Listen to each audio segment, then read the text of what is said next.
Okay, so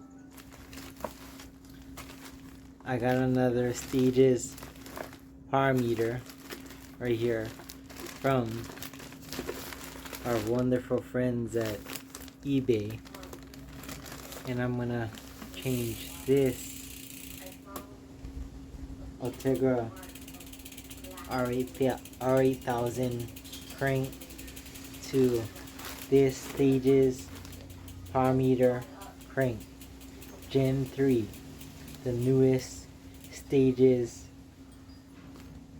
Gen 3 power meter on here. So let's begin.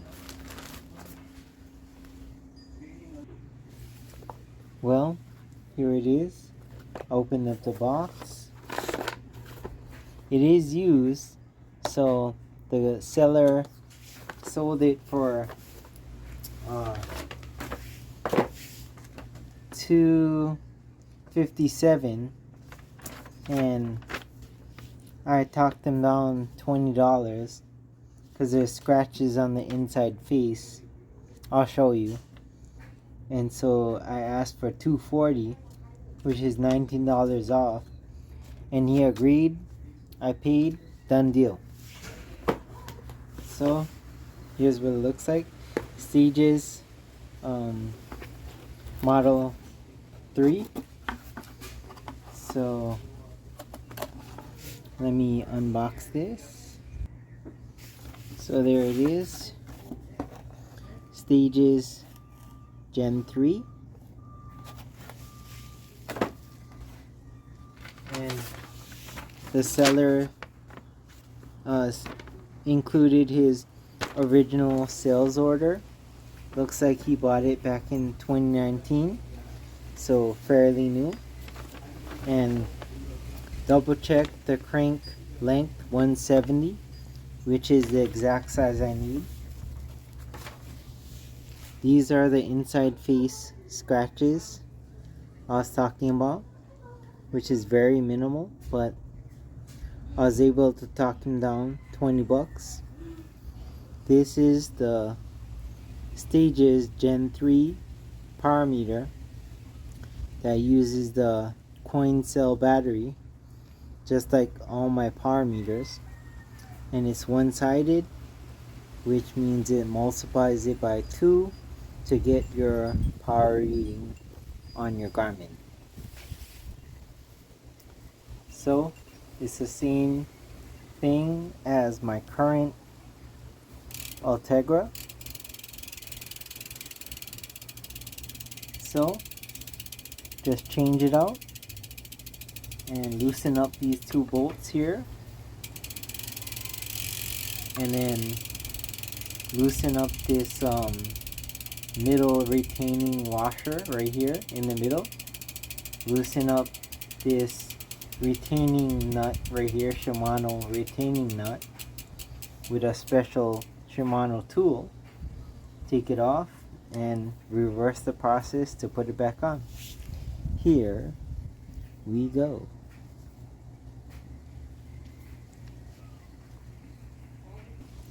Okay, so the reason I like this one compared to my older version 2 is this blinks green like it just did when I just put in the battery.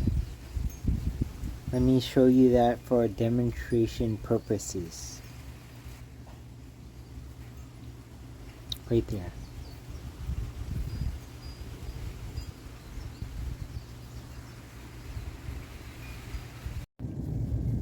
So for this procedure, I'll be using a torque wrench and Allen wrenches and a Shimano tool for the retaining nut.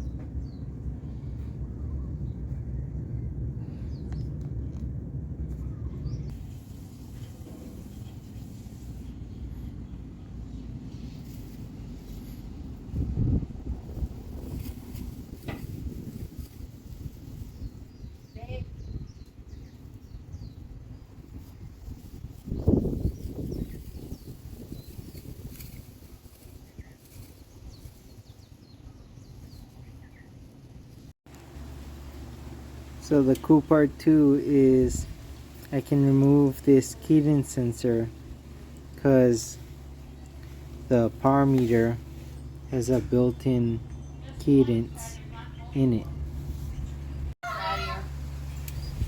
Yeah. Where's the stuff for Skylar? In my car.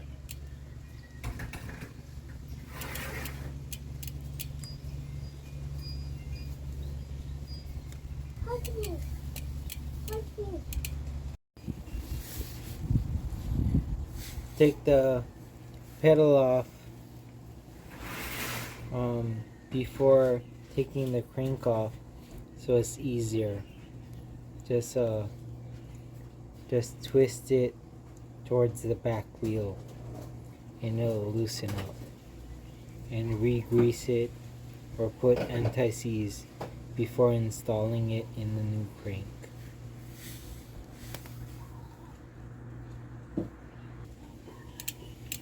Always make sure to loosen up these 2 bolts first before loosening up this middle bolt, because the 2 bolts clamp down on this middle bolt as well, and you can't really remove this middle bolt without loosening those outer bolts first.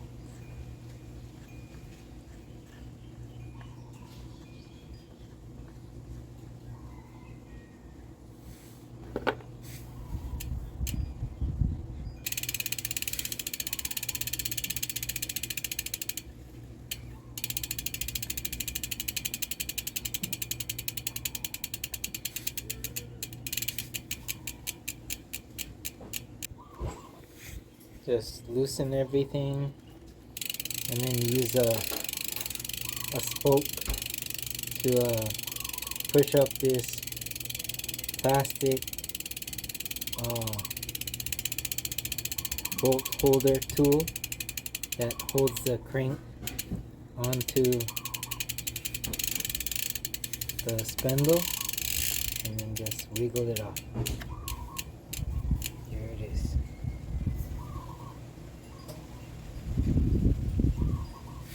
And check your new one and make sure it has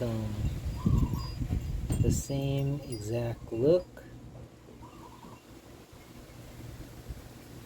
You can use some towel to clean off the old one to examine it.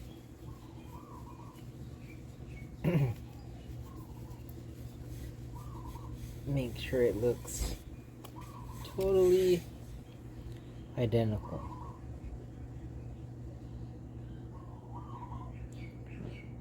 Yeah, so pretty much the same.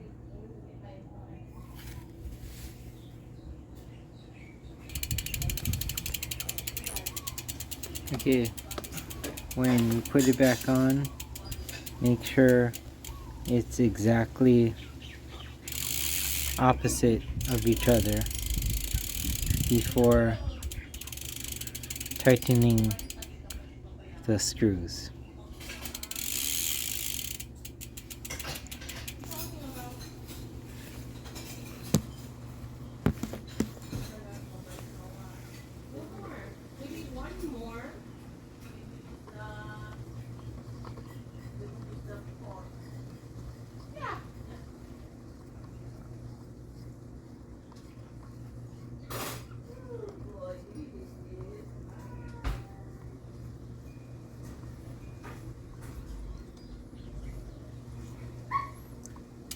And tighten the retaining bolt.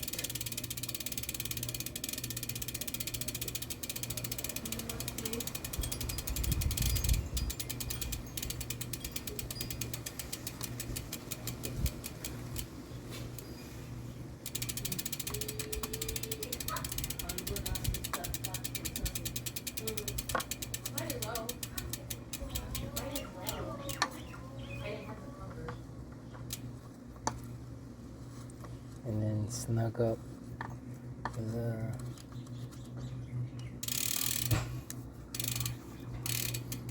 normal bolts.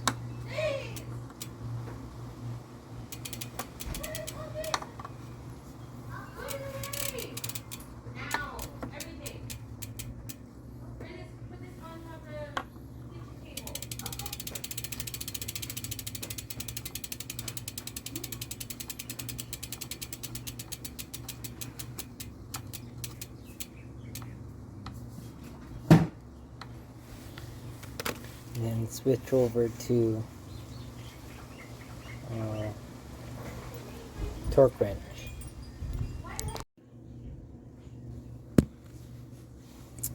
Okay, I left the old sticker on the old one, and it says each of the bolts should be evenly and torqued to 12 to 14 Newton meters by torque wrench.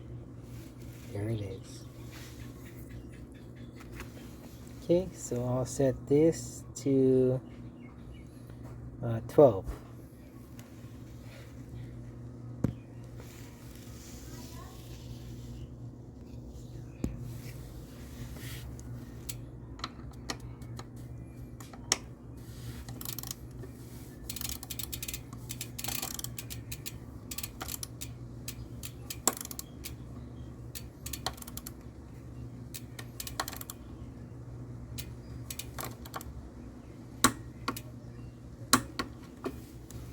That's 12.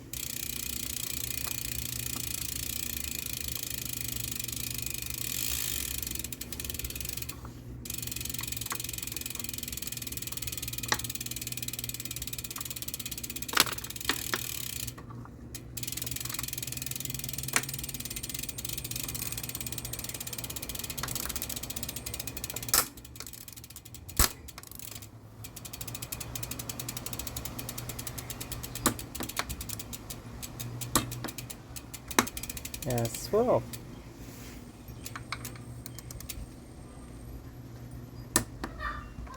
Yep.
Okay, so turn the Allen wrench towards the front wheel to tighten. That's how I remember it.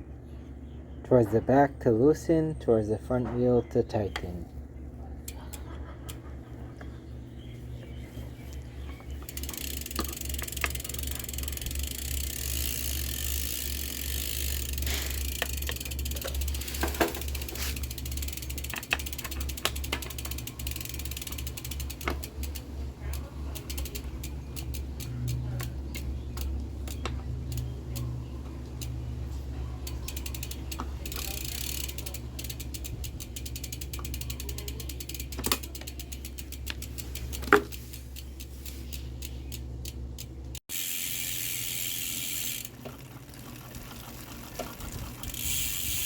Wiggle it just to make sure it's totally set. Look for any gaps. Looks totally equal. Looks good.